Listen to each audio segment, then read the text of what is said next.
Nothing takes you back to the past quite like a ride in a horse-drawn carriage, a timeless vehicle in both appearance and construction. Building one, even today, still requires the expertise of several traditional craftspeople, from ironworkers to wheelwrights.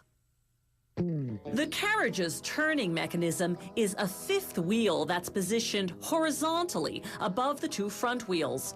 Workers weld the fifth wheel to the carriage's steel frame, then weld the boarding steps to the frame. Until now, the frame has been positioned upside down. Now they turn it right side up to install the driver's seat. First, they measure carefully to ensure it's perfectly centered. Then they solder it in place. Once the frame is complete, it goes through an acid wash to remove any residue. Then they buff the solder joints to smooth out their surface. The carriage has drum brakes. Workers install them onto the axle, then assemble the steel springs that make up the suspension, and bolt them onto the axle as well. Next, they connect the brake line.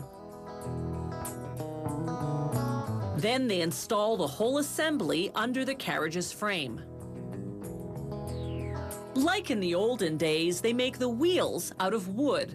Metal isn't flexible enough to withstand bumps in the road.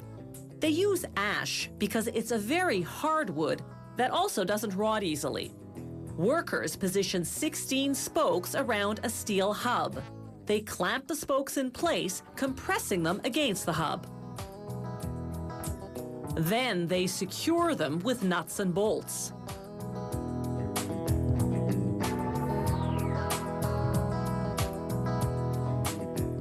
Next, they mark the spokes in two places.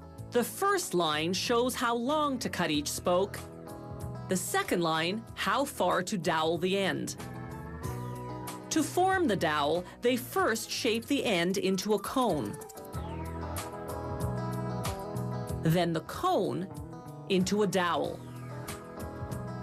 Those doweled spokes will fit into corresponding holes they now drill into two semicircular strips of wood. The strips form what's called the felloe, the round part of the wheel. Workers tighten the hub, then press a steel band called a channel against the felloe. They cut the channel to size, then solder the ends together. Then they buff the joints smooth. Next, they drill 8 holes through the channel, then using a tapering tool, thread the holes to fit the bolts that bind the channel to the felloe. Finally, they tighten the bolts with a special gun. The tires are made of rubber. They contain 2 steel wires to hold them in place over the wheel. Workers grease the channel of the now painted wheel so that the tire will slip on easily.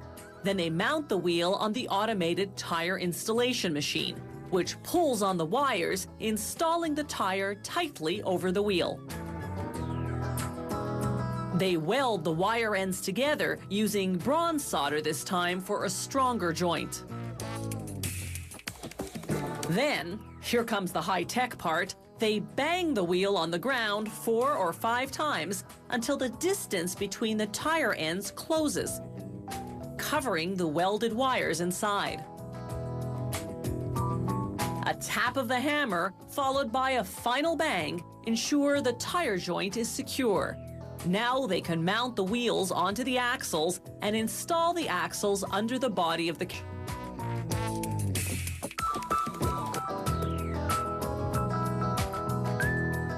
After testing the 5th wheel and the brakes,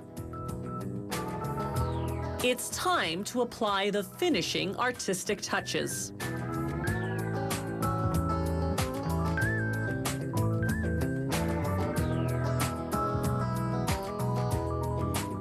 All they need now is a little horsepower.